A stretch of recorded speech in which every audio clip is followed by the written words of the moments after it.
autre sujet international donc qui nous emmène en Syrie avec Maher Al-Aggal, qui est le chef de l'État islamique là-bas, abattu aujourd'hui, ou plutôt hier vu qu'il est minuit 8, mardi 12 juillet 2022 par un drone alors qu'il roulait à moto près de la ville de Jindires. Alors son plus proche conseiller a été gravement blessé. Il y en a qui se demandent s'il a été tué, s'il a été gravement blessé, mais il semble bien y avoir une confirmation plutôt blessé. Précision de l'AFP qui cite le porte-parole du commandement central du Pentagone, le lieutenant-colonel Dave Eastburn.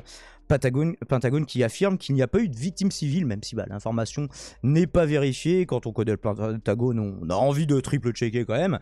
Surtout quand on voit comment ils ont géré des doses dans les autres pays de la région. Il existe peu d'informations sur Maher Al-Aggal présentées par l'OSDH, c'est l'organisme syrien des droits de l'homme je crois, comme le gouverneur pour le Levant de l'organisation djihadiste.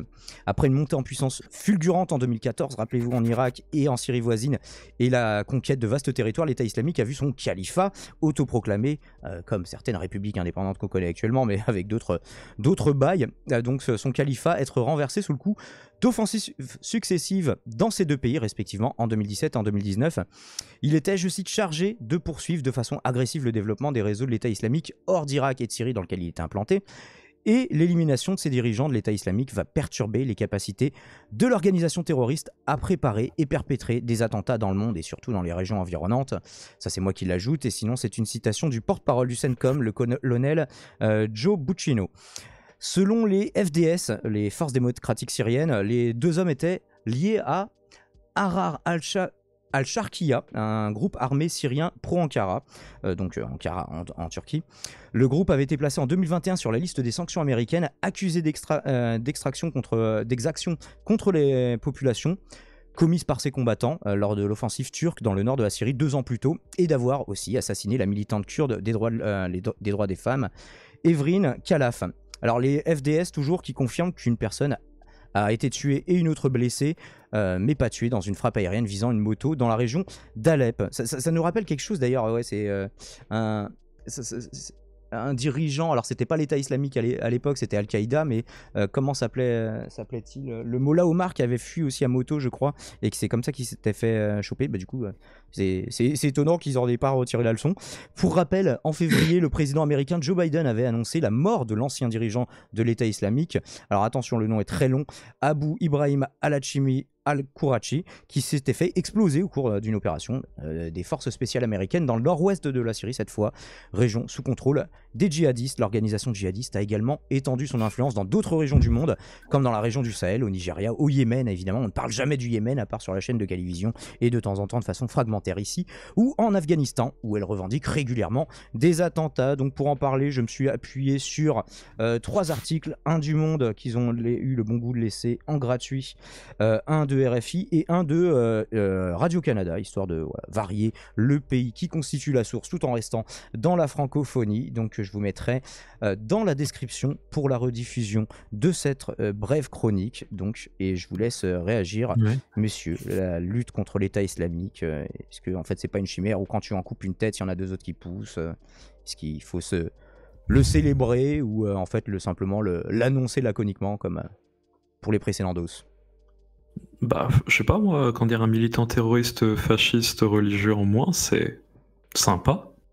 C'est déjà cool. quelque chose. Alors, bien sûr, et puis bon, ça désorganise provisoirement le truc, mais je sais pas comment tu abats le chef d'une organisation terroriste, ouais, mais quand elle a cette ampleur, qu'elle s'est implantée sur plusieurs pays, comment tu fais pour lutter contre l'organisation elle-même et pas juste ses chefs? Ah non, mais ça c'est sûr que tu vois, tu peux te réjouir qu'il y ait un cadre de truc qui a été tué, cependant ça résout pas le programme, ça résout pas le problème entier. À ce moment-là, il faut que tu tires un bilan du truc. Dis bon, très bien, au niveau des actions qu'on a menées internationalement pour essayer d'enrayer ce truc, techniquement, qu'est-ce qu'on a? Bon, est-ce qu'on a réussi à réussi à gagner du territoire ici? Bon, c'est cool, sauf que ça a été implanté ici, vous avez réussi à tuer 3/4, c'est cool, mais il y a des gens qui ont réussi à s'implanter. Là, actuellement, le bilan est nul, surtout en Afghanistan. Ça, c'est surtout le truc que je retiens, c'est à partir du moment où les troupes françaises et américaines se sont retirées, à ce moment-là, tac, le pays est tombé au moins d'état hublot. Mais cependant, ils s'aiment pas trop parce qu'ils font des attentats. Et c'était très étonnant d'ailleurs la situation là-bas, où les talibans sont dans un premier temps présentés presque comme des modérés qui luttent contre l'État islamique, quoi. Donc Non, mais on appelle ça l'extrême droite, hein. Techniquement, on se présente toujours comme des modérés, et finalement, on a une politique fasciste, quoi. Non, mais bon, c'est un grand Oui, mais classique, bon, quoi. nous en France, on n'a pas Marine Le Pen qui dit élisez-moi parce que je lutte contre Zemmour. Tu vois.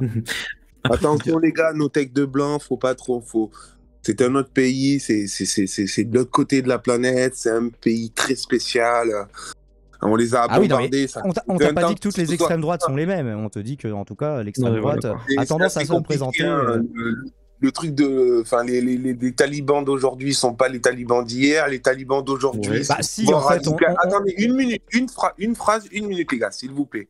Les talibans d'aujourd'hui ont souvent été radicalisés parce qu'ils se sont pris une bombe sur leur maison et que ça a tué leurs parents et tout. Donc bon. Ok, bon. Il faut qu'on. Mais qu'est-ce qu'ils ont fait, les talibans, depuis le départ des Américains, des Français, de tout le monde? Non. Bon. Non, mais moi, je veux bien dire que oui, ok, il s'est pris une bombe, son père est mort, etc. Mais après, il faut tirer un peu des conclusions. Si la conclusion du fait que tes parents sont morts, c'est je vais décider de décimer des populations civiles entières, reprendre en place un pays, faire une administration ultra égoïste, etc., c'est que ta conclusion, c'est de la merde, en fait. C'est tout. Il y a des gens, ils vivent pas le deuil de cette manière. Faut se mettre aussi ça dans le truc. Ça veut pas dire non plus que tout le monde devrait vivre le deuil de la même manière. C'est juste de dire, les gens qui ont vécu le deuil de cette manière, c'est que vous êtes peut-être un peu planté de parcours. Et pour le coup, vu les extractions que vous faites, on va pas commencer à faire un peu de psychologie. Et quand on dit ça, on ne minimise pas l'influence et les conséquences des ingérences, des différentes ingérences des pays dits occidentaux dans l'histoire de ces pays, notamment en Afghanistan. Très bon exemple, l'Afghanistan. Ah, mais ça, c'est très bon exemple, ça, c'est sûr. D'avoir la guerre permanente menée pour enrayer de menaces, etc. Finalement, c'était tellement peu efficace que quand ils sont barrés, à ce moment-là, le pays est tombé d'un seul chef. À quel point, pour dire, l'ingérence était puissante, c'est-à-dire qu'il n'y avait même plus de ressources pour assurer la défense du pays face à des milices, quoi. Ça, c'est un peu chaud.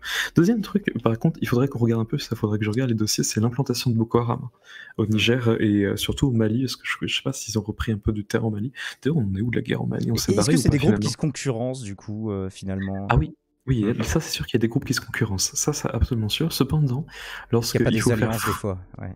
Voilà, c'est ça. Quand il faut faire front commun contre des forces spéciales envoyées de l'étranger occidental pour réussir à démanteler le truc, là, ils font plutôt front commun. Mais ce sera toujours sur des fronts séparés. C'est-à-dire qu'ils vont se mettre d'accord à distance, mais ils vont pas combattre l'un à côté de l'autre. Parce qu'une fois que la bataille est terminée, qu'ils ont poussé le truc, ils vont se tirer des balles dans la tronche. Donc en général, ils sont plutôt prudents là-dessus. D'accord. Ok, Boko Haram dont on parle généralement, bon ouais, c'est vrai, beaucoup moins finalement que d'Al-Qaïda à l'époque, de l'État islamique aujourd'hui. Voilà. Sachant que je crois que leurs attentats sont un tout petit peu plus meurtriers à Boko Haram, à vérifier, je suis pas sûr. Ouais, je crois. Parce qu'ils sont spécialistes pour l'ingérence et puis les attentats dans des établissements scolaires de type universitaire. Il y en a pas mal. C'est eux qui enlèvent des filles dans des écoles aussi, pour en faire des esclaves. Ouais, je crois qu'il y a ça aussi.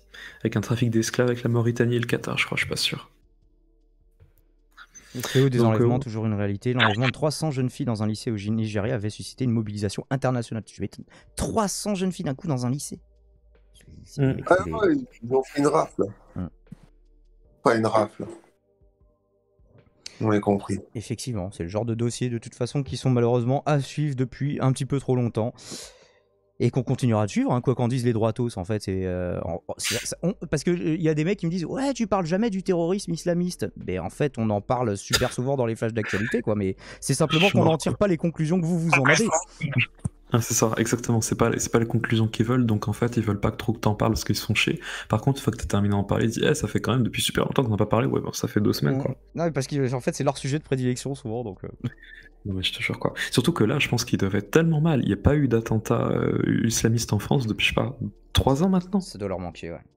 Ah, c'est terrible. Surtout qu'en plus, un truc important, tech terroriste.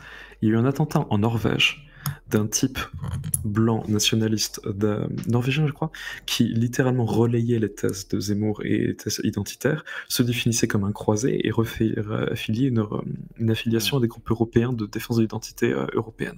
Bref, quelle conclusion médiatique il y a eu? Rien. Quelle conclusion il y a eu? Est-ce qu'on a dit ouais, l'extrême droite, machin, etc. Non, rien du tout. Et en plus, le type n'a même pas été considéré comme un terroriste, mais comme un combattant ou un assaillant ou un tueur ou je sais pas quoi. Ouais. Bah, l'avantage qu'on a en France, c'est que le terrorisme d'extrême droite, pour l'instant, n'aboutit à pas grand-chose, contrairement aux pays pas si lointains. Hein. On voit en Allemagne, dans le reste de l'Europe, aux Ouais, États-Unis, on n'en parle clairement. pas, en Nouvelle-Zélande, enfin vraiment all over the world. Hein. Quoique, on en a eu quelques-unes, mais ça a été un peu vis-à-vis de l'idée. Je crois qu'il y a eu l'attentat contre la mosquée de Bayonne qui a eu lieu. Ouais, mais alors Je- justement, en fait, c'est le mec qui a réussi juste à blesser quelqu'un. En fait, c'est souvent que on a des terroristes d'extrême droite assez incompétents. Donc ça, c'est quand même le point positif. Non, mais non, le fait que ça soit des gros bouseux, enfin gros bouseux dans le sens, ils sont vraiment nuls à chier, ils savent pas tenir une arme, bref, ça les regarde, mais l'intention est là. Par exemple, il y avait Ah, l'action mais des jusqu'au forces, jour où, évidemment, hein, c'est. voilà, ça, je crois qu'il y avait l'action des forces opérationnelles ou spéciales ou je sais plus quoi, qui était une cellule terroriste avec 21 membres qui a été démantelée il y a pas longtemps. Donc il y avait quand même des projets un peu plus sérieux d'attentats là-haut. Donc je sais pas si c'est le ministère de l'Intérieur qui est efficace ou les terroristes d'extrême droite qui sont tous nuls ou les deux. Parce qu'il y a aussi des attentats islamistes, je crois, qui sont aussi déjoués et puis des gens qui sont un peu nuls dans le paquet. Ouais. Parce que finalement, il y a des gens, ils ont quand même du matériel lourd et ils arrivent qu'à tuer que cette personne. Je dis pas qu'il fallait qu'ils en tuent plus, hein, surtout pas. Surtout pas. Voilà, fallait prévenir le truc. Mais bon, bref, c'est grosse baltringue, quoi. Si je peux parler comme ça. Eh ben écoute, ça peut être une forme de conclusion pour cette chronique, effectivement.